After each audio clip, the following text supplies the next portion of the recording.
एखाद्या दाक्षिणात्य चित्रपटात शोभावा असा थरार वरोरा तालुक्यातील आल्फर गावात पाहायला मिळाला। शेतातील नाल्यात दबा धरून बसलेल्या 9 फुटी महाकाय मगरीने गावात चांगलीच दहशत निर्माण केली होती। घटना आहे नितेश तुरानकर यांच्या शेतातील। पाण्याने नाला भरला असताना अचानक तिथे एक मोठी मगर दिसून आली। ही मगर थेट शेतकऱ्याच्या अंगावर धावून आल्याने परिसरात भीतीचे वातावरण पसरले। ही बातमी वाऱ्यासारखी गावात पसरली आणि गावकऱ्यांनी नाल्याकडे धाव घेतली। परिस्थितीचे गांभीर्य ओळखून वनविभागाने तातडीने अपास एनजीओच्या रेस्क्यू टीमला पाचारण केले। भर दुपारी हे ऑपरेशन सुरू झाले। पाण्यातील या मगरीला पकडण्यासाठी टीमला मोठी कसरत करावी लागली।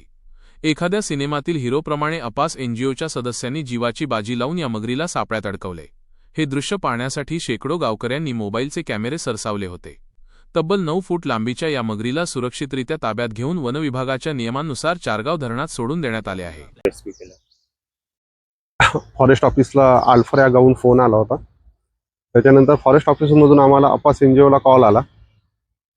तर आल्फर या गावी मगर निघला आहे म्हणून। आल्फर हे गाव लबान सराटपासून कमीत कमी 2 ते 2.5 किलोमीटर अंतर आहे आणि जो तो नाला आहे तो बॅकवॉटरचा नाला आहे असल्यामुळे आम्हाला 100% असं माहीत पडलं का तो मगर जो आहे तो लबान सराटमधूनच आला आहे। तर त्याच्यानंतर आम्ही बघितलं की तो मगर आहे कुठे। वावरालगतच एक नाला लागून आहे, पाणी खूप आटलेलं आहे आणि 5-10 स्क्वेअर फीटच्या अंतरावर ते पाणी होतं। तर त्या गड्ड्यामध्ये तो मगर भरपूर दिवसापासून होता, पण शेतकऱ्यांना तो 2 दिवसा पहिलेच दिसला होता। त्यांनी सांगितल्यामुळे आम्ही गेलो रेस्क्यू करायसाठी आणि मगर खूप मोठा असल्यामुळे आम्हाला खूप प्लॅन करावे लागले का मगर कसा पकडायचा, काय पकडायचा। माझ्यासोबत अपास एनजीओची रेस्क्यू टीम होती आणि वन विभागाचे अधिकारी होते, आरोप सर होते, सेंडे सर होते आणि लोणकर सर होते, चांबारे सर होते, हजारे सर होते आणि आमच्या रेस्क्यू टीमचे माझे सदस्यगण होते। आम्ही तो कसा पकडायचा हा अगोदर प्लॅन केला।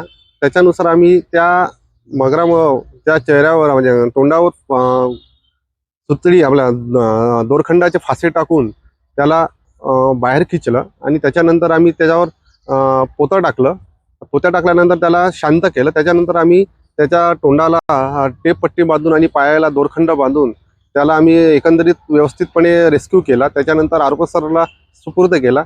सरचा प्लॅन असा झाला की तो आपण लबान सराट न सोडता आपण चारगाव धरणाला सोडू, कारण की पाणी खूप जास्त असल्यामुळे आम्ही चारगाव धरणाला त्याला रिलीज केला। 5 ते 5:30 वाजता आम्ही त्याला रिलीज केला।